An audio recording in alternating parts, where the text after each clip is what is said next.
Alors là, on est sur une aire protégée de la province sud et on est en train de compter les cagous. Alors ça fait partie d'une étude qui a commencé en 2022 et c'est la province qui voulait savoir un petit peu quelle était la population de cagous sur ces aires protégées. Donc on a fait une étude sur 4 aires protégées, Nodella, le Mondo, le Pic Ningua et la forêt de Saille. Et l'idée c'est de savoir quelle était la population de cagous pour ensuite proposer un suivi de ces populations, savoir si elles sont en bonne santé, si elles ont disparu, et puis aussi comment faire en sorte de protéger mieux le cagou.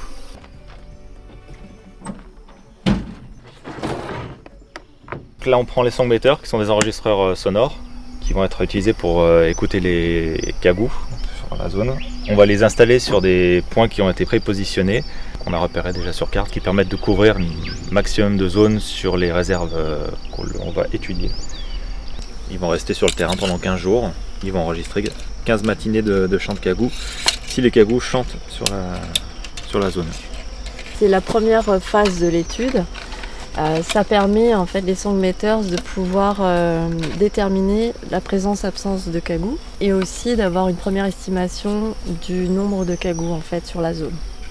Donc ils vont être posés 15 jours parce qu'on sait que les cagous chantent au moins une fois pendant une plage de 15 jours.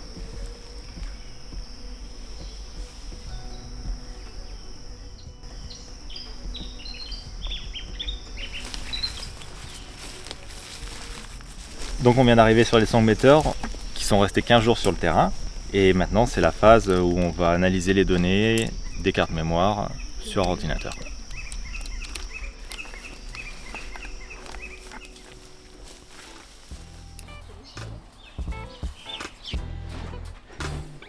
Ce matin, nous sommes allés écouter les cagous qui apportent un plus par rapport aux songmetters, aux boîtes d'enregistrement. On arrive à localiser sur une carte les cagous et on arrive à déterminer leur nombre et si c'est un mâle ou une femelle. Ça, c'est vraiment, il n'y a que l'oreille humaine qui arrive à un niveau de précision aussi important. La première phase de l'étude, ça permet de déterminer si les cagous sont présents sur les points d'écoute qu'on a sélectionnés. Ça permet également, avec une large fourchette, de déterminer le nombre de groupes chanteurs. Mais ça ne remplace pas l'oreille humaine qui, elle, est beaucoup plus précise. Ça nous permet de localiser précisément le nombre d'individus, le sexe ratio et la position des oiseaux chanteurs.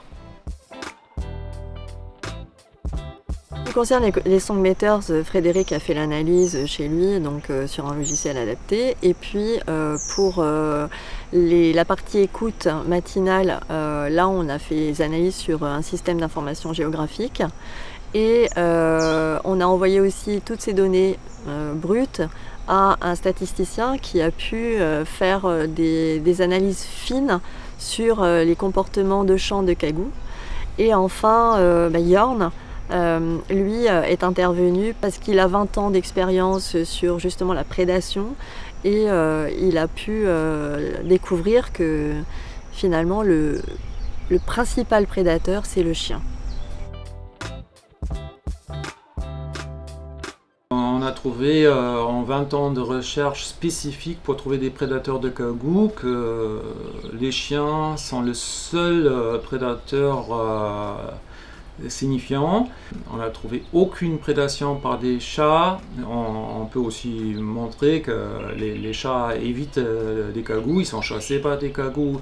Les cochons, il n'y a pas de prédation sur les œufs, ils sont aussi chassés par des cagous.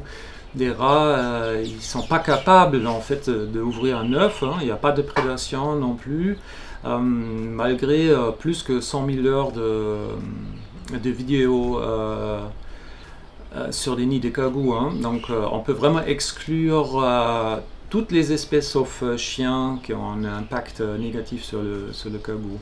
Une fois qu'on a analysé toutes ces données-là, on a vu qu'il y avait 4 populations différentes en fait et qui reflètent un petit peu les menaces qui peuvent peser sur les cagous. Donc à Nodella, on a trouvé qu'il y avait une très belle population, vraiment un peu plus d'une centaine de cagous. Le Mondo, une population, on va dire, moyenne, avec une trentaine de cagous. Sur le pic Ningua, il s'agit d'une population en sursis qui est fortement impactée et décimée régulièrement par les chiens. Et enfin, la forêt de Sailles, où il n'y a plus aucun cagou, en fait. Ils ont disparu à cause donc, des chiens et surtout du feu. Cette étude-là a montré l'importance de suivre les cagous parce que les menaces sont telles que cette espèce endémique qui est quand même le symbole de la Calédonie peut vraiment être en sursis et disparaître.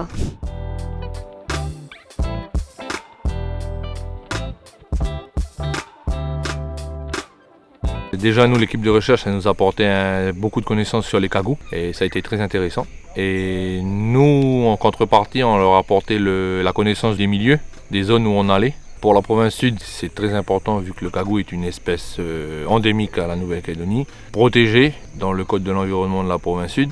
Et nous, étant agents garde nature province sud, on met en application la réglementation du code de la province sud. Et pour nous, garde nature de la province sud, c'est un droit et un devoir de protéger la population de cagou. Cette initiative et ce financement de la province sud ont permis d'établir un état initial des populations de cagou sur 4 aires protégées. N'oublions pas que la survie du cagou est de notre responsabilité à tous. Ne laissons pas divaguer nos chiens et faisons en sorte de maîtriser nos feux pour protéger cette espèce en danger d'extinction.